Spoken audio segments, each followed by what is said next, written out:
whenever you're experiencing failure, setbacks, burnout, or any sort of health issues, physical, mental, emotional, or any major catastrophic event is happening in your life, just know that something great is coming your way. That is why the tsunami is happening.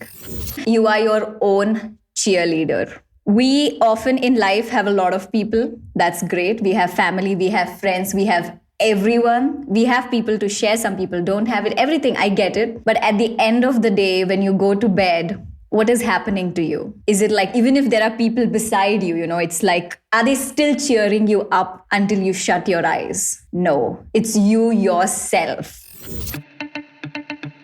From electrical engineering to sports to pranic healing. From national badminton champion to electrical engineering and then to coaching and mindset mentoring. This is such an amazing and mind-bending journey of Meghana Kulkarni. In this episode, Meghana shared her vulnerabilities and challenges she went through while shifting careers, which pushed her into mentoring and coaching. She wrote her journey in her book, Edit Life. This is such an amazing episode about listening to your own voice and following it with the belief to serve the people. So, without further ado, let's jump straight into the episode. Hello everyone, this is Rakesh, your coach, author, speaker, and career transformation expert. Welcome to my podcast, Let's Talk Clarity. Let's Talk Clarity, in which we discuss about career transformation, productivity, and life fulfillment. Let's start the episode and talk clarity.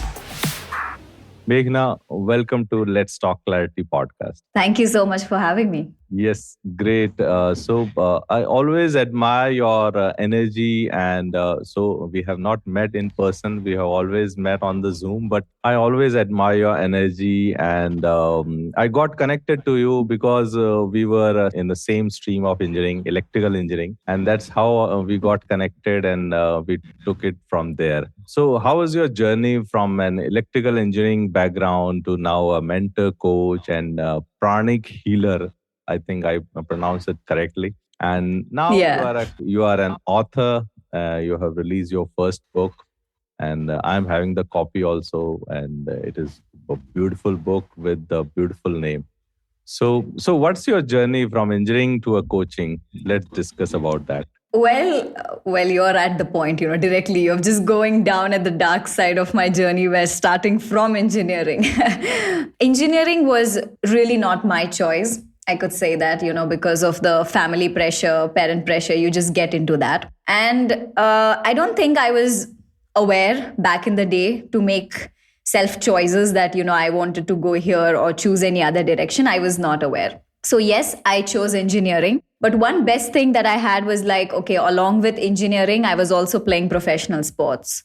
So I've been like a former professional player for 12 plus years. So I still continued playing sports even during my engineering days. So the engineering life along with sports and, that particular phase was very crucial for me. I think that was the lowest moments of my life. And you have read my book. I've written it like so many times that they were the lowest moments of my life. And the reason I say this is because I got into electrical engineering. Firstly, that phase or that branch was definitely not for me, not as per my personality. I'm not the sort of a mathematical person and the one who looks at circuits and loves those sort of complicated things. It was not my cup of tea. And second, staying away from home, being in hostel and practicing, waking up early, the food issues, everything together, it just caused havoc in my mind and in my life. So one thing led to another.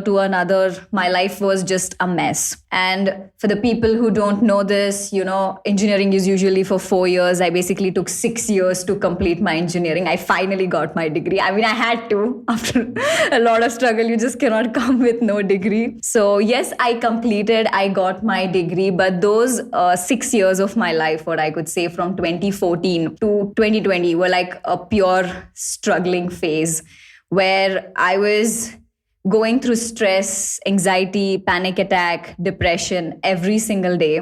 I was not aware of myself.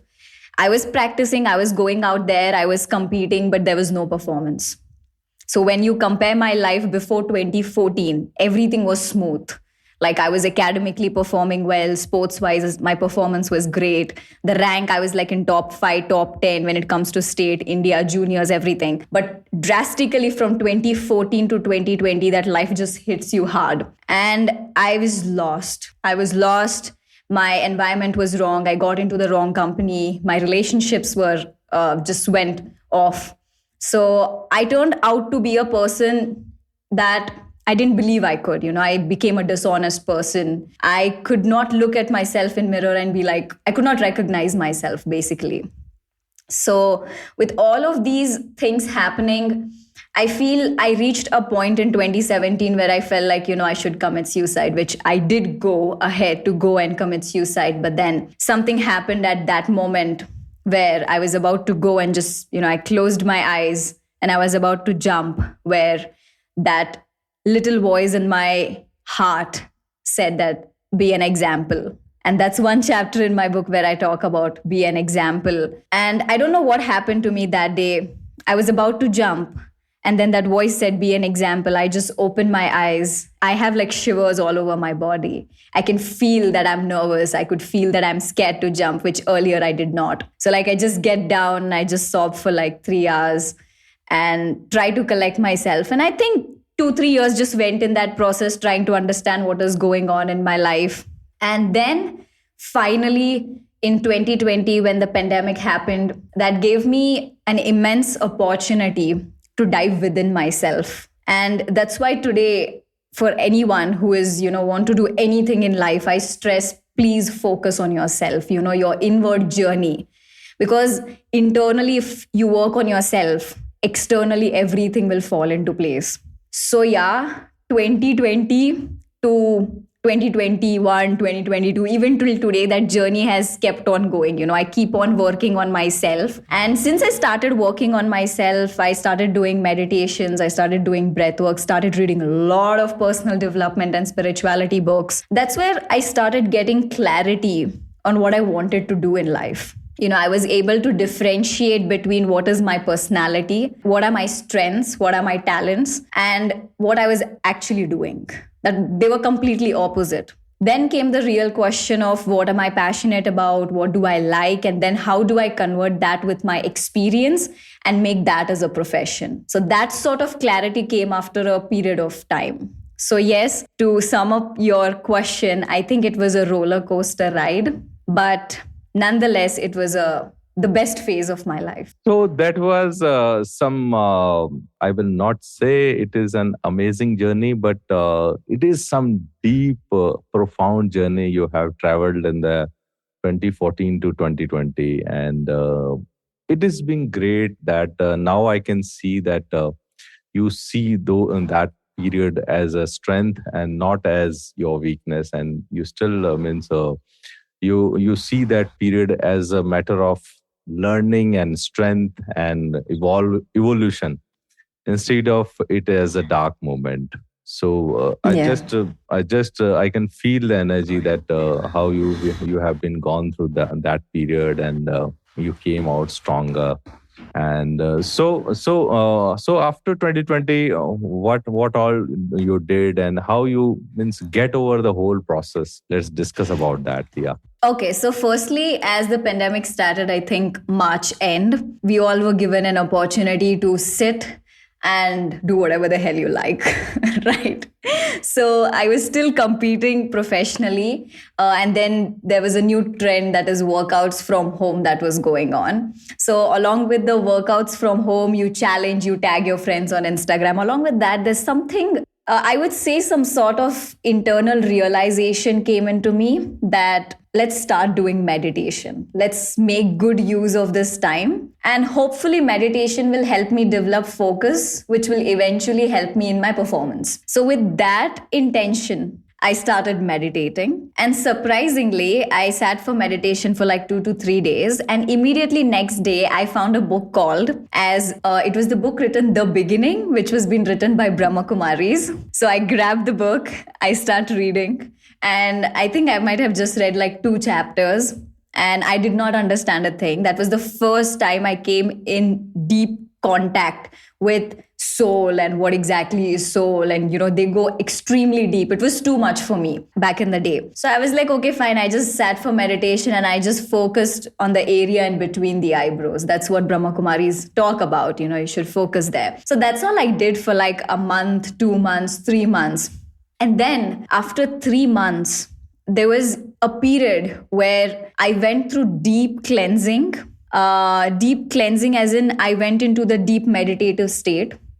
And from 15 minutes, I was going into the meditation of 45 minutes, 60 minutes, 2 hours. That journey continued. And I just lost the track of time. And after that, I fell in love with the process of meditation. I fell in love with the process of breath work. And I started to see the changes in me. Like I felt all of a sudden, all the creative powers have just come out to my conscious thinking, conscious level. I'm able to identify like these are my strengths. I'm becoming more aware of myself. I'm becoming more aware of my environment without doing journaling. This just started coming to me. And I was like, it is that sort of experience where suddenly, tumko hila diya hai and you're like, suddenly your perception has expanded. And now you're seeing at life in a whole different way. So that happened to me. And dire dire, everything started to fall into place. Every single book that I purchased, every single podcast I've listened to, or every single course that I purchased, every single people I met after that have been the people who have come into my life, or I have been guided to talk to them. The books have come in form of, either gift or someone has just recommended randomly. And those were the books I needed at that time to read, to learn, and to get into this process. And I'm going to be honest, I never ever thought in my life that I would get into spirituality. I didn't know a thing. I didn't know S of spirituality. I'm not the sort of person who would, do meditations, nothing. But life just took over. I think that struggle from 2014 to 2020, mid 2020 was like, my life was like, enough now.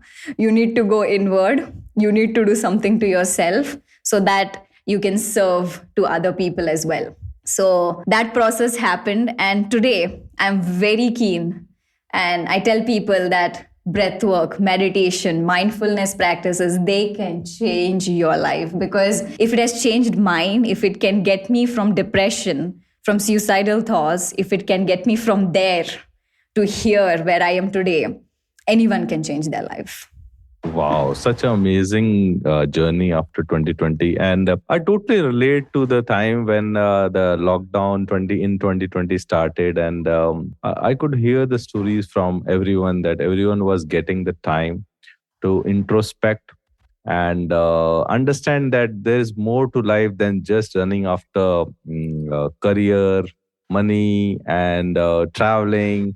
Everyone was at their home or anywhere where they are alone. That time gives us a lot of time to introspect. And later it came out, means everyone was coming out with new ideas, new ventures. And there was people who were suffered from that point of time. But for others, it was some sort of blessing in disguise. So everyone was getting that time to meditate. So, Meghana, let's take this discussion forward and discuss that.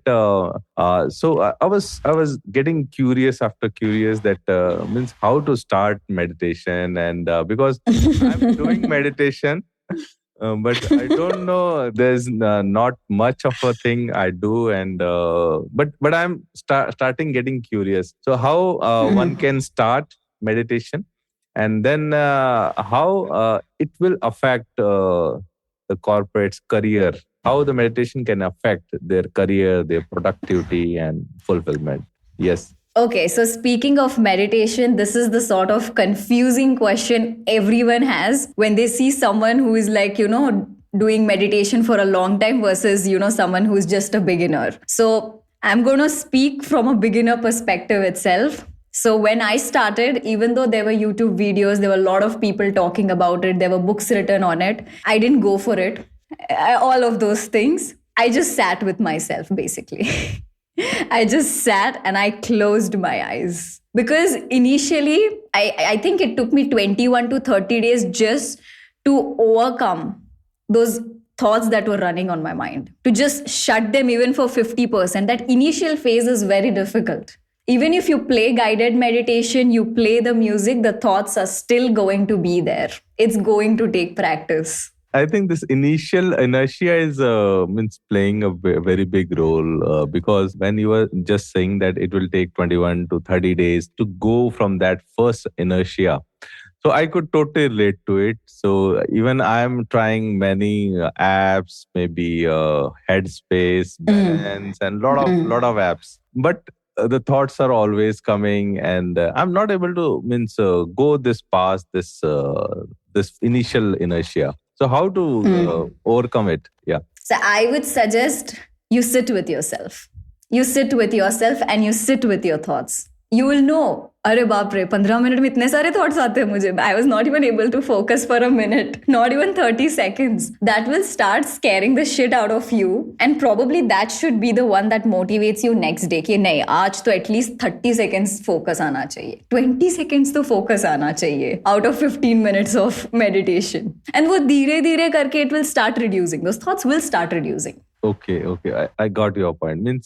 We have to practice it. Actually, it is just like any other sport. If I'm playing cricket and the next day if I'm starting, because I'm playing from last 20 years, 30 years. If I'm to start hockey, then I have to learn the learning curve, and it will take 1 year to practice how to hold that stick. Because recently I went to table tennis to play table tennis, and then I was taking this from some coach. He came, and then I was playing with him for some around 10 minutes, and then he came to me and he was telling that you are not holding the racket correctly, and and I'm playing table tennis from last 20 years, and with the same grip. With the same grip. And then he was that, no, this is wrong. Means you cannot play a good table tennis while holding this racket in this way. So you have to change it. Today or tomorrow, you have to change it. So I got your point that we have to do the practice of meditation, and somehow it will come with a lot of practice and sitting with. So let's discuss about what you are doing right now. You are mindset mentor and pranic healer. So what it is all about, and how you do it, and Okay, so I'll go back to how I got into this initially. So as I was mentioning, I was going through a lot of turbulence in life, and that's where I got introduced to psychology. So I started taking courses on psychology just because I wanted to know what was going on in my mind. Why am I depressed? Why am I feeling anxious? That is why I got into psychological programs. But surprisingly, I felt I'm very much keen into knowing more about this now, not just about myself. Now I want to observe everything. Like I was very keen and passionate towards human behavior, like why people behave this way, why do they think this way, why are they acting this way. So there were a lot of things happening like this. So I got into psychology thinking I wanted to know myself, but that turned out to be something bigger. So one psychology course after another. And then I took a decision that I want to get into sports psychology because I had experience in sports and I was interested in psychology. That's where I took the bigger step and went for the certification programs, where I had to give my exam, take the certifications, go through the entire procedure. That happened.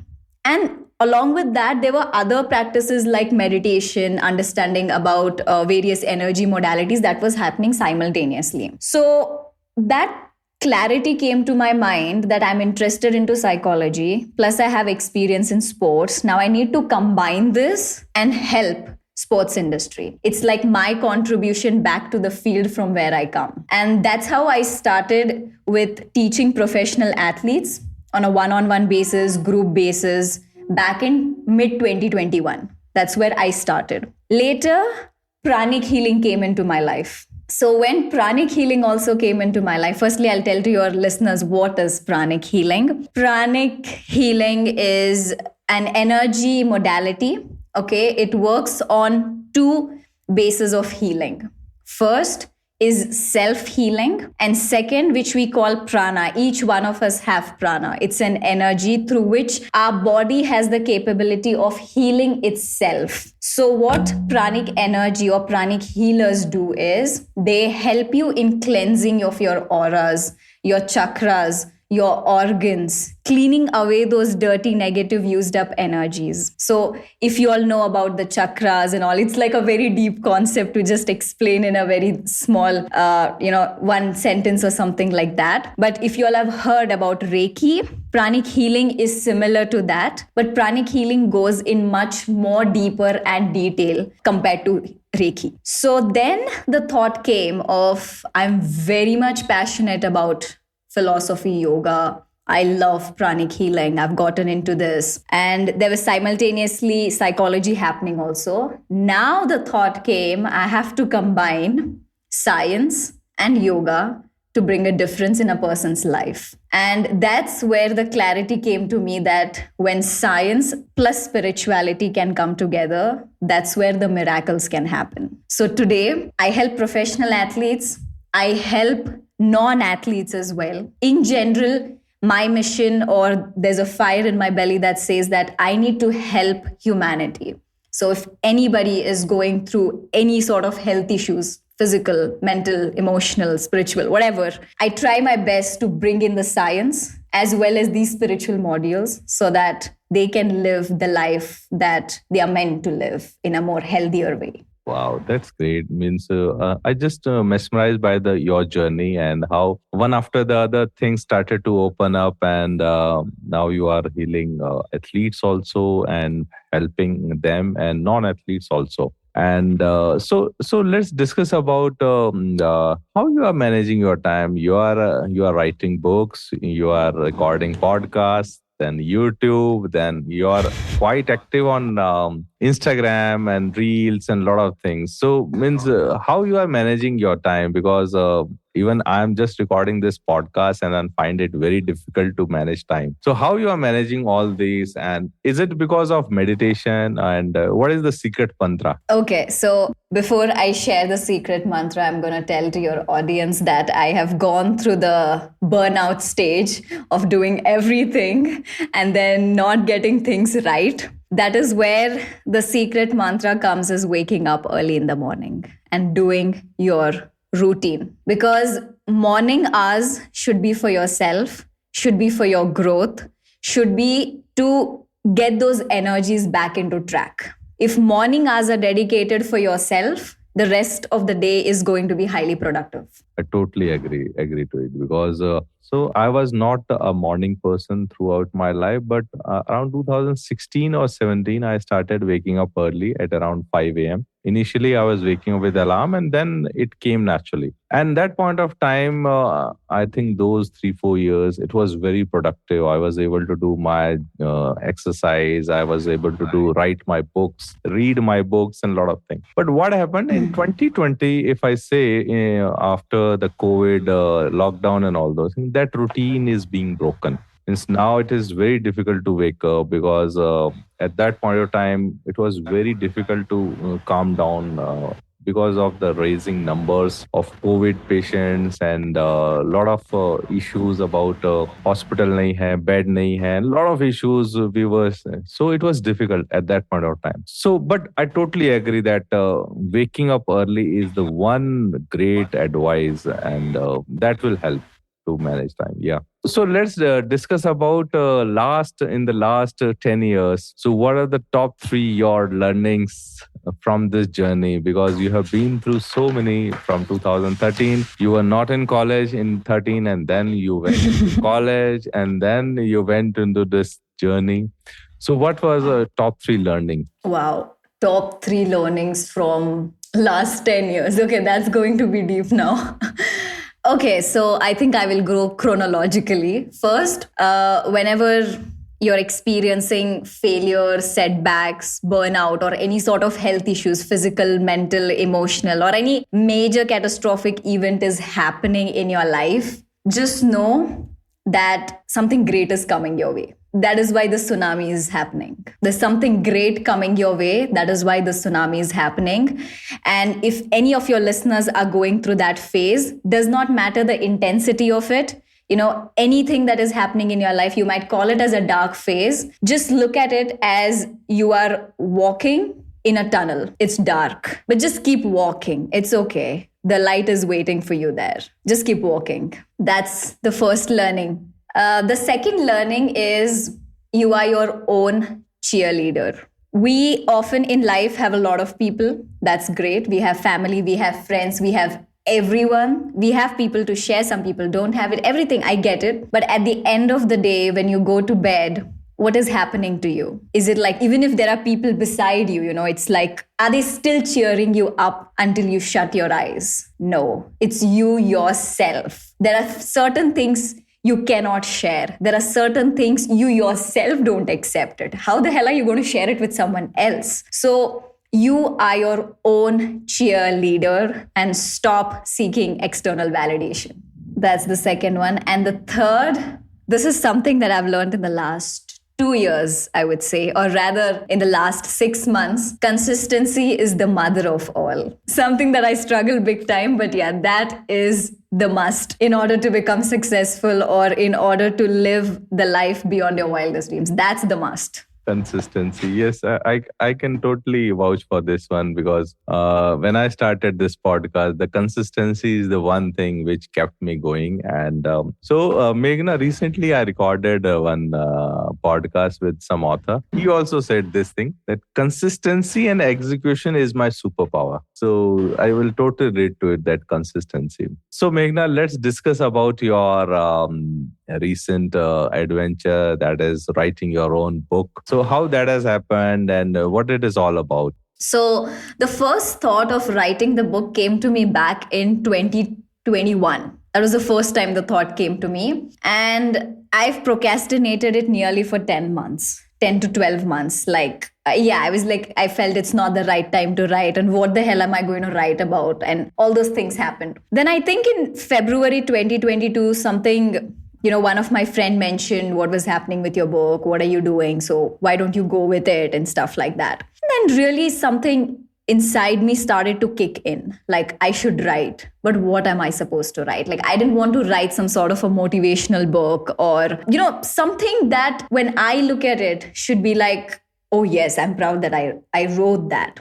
So one day I was meditating, and that's where these answers come to me. It told me that be vulnerable and write your story. So the journey of writing this book, I'm going to be honest over here. I wrote this book just for myself. I wrote this book because this book was a healing journey for me. It was a therapeutic journey for me. Because when you're being 100% vulnerable about what has happened in your life, that journey sucks. I was in a very difficult phase by just typing what has happened to me. And then the fact that someone else is going to read this, that scares the shit out of you. And you have to heal that phase in your life, because if you cannot heal, you cannot move forward. So yes, that journey was scary, but once that was done, it was given for the publication, I was done. I felt so relaxed, so calm. And I was like, my healing of that phase is done. I am feeling relaxed.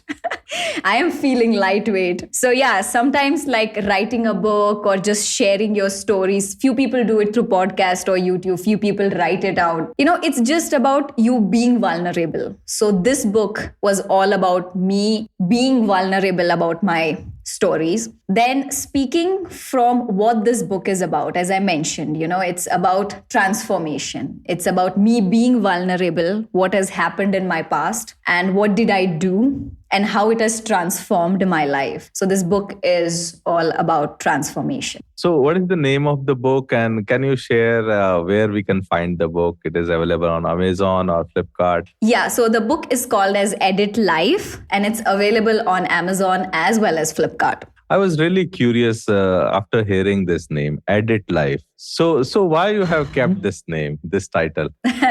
It's in a very funny way, if you look at it from a cultural perspective, we are moving into a very digital era, so from a modern digital perspective, I look at transformation as editing life. That's the word. From an Instagram world or from digital world, transformation is equal to editing life. Oh, wow, wow. Such a deep meaning. And actually, this name is reflecting something curious about. And it was attracting me to read. And because the name is means a unique name, Edit Life. So that's how, means I named my company as Life 2.0, that I could relate to that, that name, Edit Life. So Meghna, so it's been an amazing discussion. And so let's discuss something deep. Actually, I was in a very much interested in knowing that, because people and the families and the society, everyone pushes us to do some professional course just after the schooling, and we have to do our engineering, we have to do our some doctor or something like that. And the world has started to change a lot now, because out of these courses, engineering and medical, there are many other courses which are more interesting, and sometimes the new students are being pushed into engineering. So you have been to this engineering, and then you completed it, but you were in a very bad phase. So how a person or a boy or girl or a family who is having a student which is going from 12th and it is going from for something to course, so which course to choose, and how to maneuver this process, because this process is very difficult, even to first to decide which course to go, and then second get into the admission. That is the whole a lot of journey. So how to decide this decision, and how for new subjects, and for new parents, and who have been deciding, so how to go about it? Yeah. I think it boils down to just one point, is all about the mindset. Firstly, to the parents or to the kids who are listening to this episode and you're making that transition in your life, you need to have that sort of inner belief or mindset कि no matter where you're getting into, there is opportunity everywhere. और अगर तुमको opportunity नहीं भी दिख रही है, you create that opportunity. There is opportunity. There is opportunity. It's just that we are conditioned in a way that engineering and medical is everything. And uske alawa, nothing. You don't go anywhere else. These two are the only things that you have to do in life. Now, after pandemic, we can see so many things have changed. So many. Engineering, medical has become like a common thing now. People are like, what are you doing after this? What is the extracurricular activities? What is the extra? Tell me. Don't tell me engineering, medical. Everyone does this. Don't tell me the extra certifications that you have got. What are the skills that you have developed? What are you passionate about? What have you done with that passion? I feel this is where the world is moving. So if a parent or a child is in this transition phase of which course or which college or where to get into, I think you just need to see where you're passionate about. What are you passionate about? What do you really like to do? Okay. And you're still in 12th. I mean, you've just completed your 12th. Explore now for 1 or 2 years. What is going to happen? Just explore. It's not the end of your life. This is for the people who don't know their passion. They don't know their talents and their strengths. For the people who know, I think it's a straight road. You know where to go. For the people who don't know, explore. Yeah, I totally agree with it. And because after 12th, society puts so much pressure that, okay, get into college. What are you doing last 1 year? You are just preparing. So it creates a lot of pressure, and it creates a lot of self-doubt, whether after 12th, if I'm taking a drop, it is good. And after that second year, and instead of drop, we should name it something else, the exploration years or like that, so that people started to accept it, because it is important, because this year or those 2 years will decide the future and the future of the whole life. I can see that there are various tests as well, like you have various personality tests and career tests where you can actually go and find what, you're passionate about. We didn't know this back in the day, but there are a lot of tests available as well where parents can go, the kids can go, they can explore. and they can make a choice out of that as well. And here, let me share that recently I was just listening to one of the videos of Vishen Lakhiani, Mind Valley founder, that he was just referring that from now on everyone will be having 4 5 careers. It is not that our parents generation that they will got into a one department and one company, and then they will retire from that company only. This will not happen in our generation or the forthcoming generation. They will have some 4 5 careers. After 5 6 years, they will change, because if means you want to work in the same company, but the company is not there. If company if company is doing some fossil fuel business and the fossil fuel is finished, so we have to change the company. You go as per the market. Yes, as per the market, because initially there were a lot of things which was happening, mobile communication. Now that cryptocurrency, blockchain. So the market is changing very fast, and so the career transformation has to be there, and so we should mainly focus on developing our skills. Let's move on, and let's discuss about if someone is working in a corporate, okay, and he's working 9 to 5. So how he or she can start a meditation, and then how he or she can be used, that meditation practice can be used in his day to day. Means he is working from 9 to 5, whether any practice he or she can do during office working, and how he or she can go about it. Okay. So firstly, for all the audience, I would like to say that when we put the word meditation, for some people, it scares the shit out of them, because, they are never used to sitting with themselves. And I'm saying this with personal experience, because just few days back, my uncle came with a similar sort of help, asking for help. Like, there's a lot of things happening in the corporate world, and there's a lot of things going on in my mind. I need to calm down a little bit because it's affecting my physical health. I mean, his physical health. So then I told him meditation. But then the thing with this constant workaholic personality is that you cannot sit. You cannot sit for even 2 minutes or 5 minutes. So for the people who feel meditation is like a big deal, I would say at least start with breath work. At least start with a simple breath work, pranayam, where you can relax your body. If you cannot relax your mind, it's okay. Start relaxing your physical body first. If your physical body will relax, your mental body will at least start relaxing to some percentage. And then gradually you can get into meditation. For the people who are keen on meditation, please do both. So it's like combination. Do the breathwork and meditation. You will see double benefits. Wow, that's great. And I could totally relate to it, because now I should also start with physical body relaxation, and then I can go to meditation. Because it's always difficult for me also. It is very difficult because I am always on a run. I am on a travel job. So this will definitely benefit me and my listeners also. So Meghana, we are at the end of our podcast, and thank you for being on the show and sharing your life journey so authentically and with full vulnerability you shared.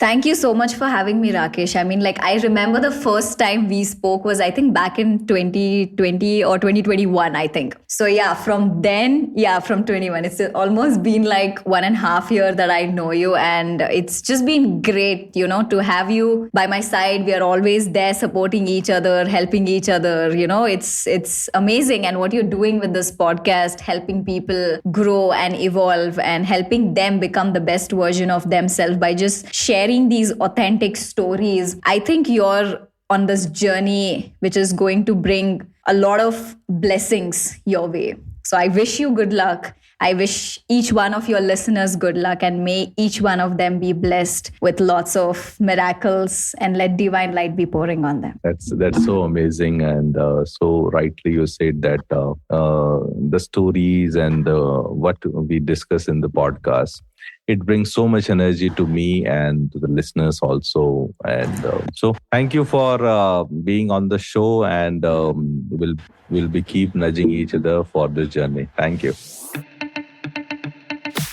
Thank you for listening to Let's Talk Clarity with Rakesh. Please subscribe or follow this podcast on your preferred platform so that you don't miss any important episodes. Have clarity, listen clarity, and let's talk clarity. Let's talk clarity.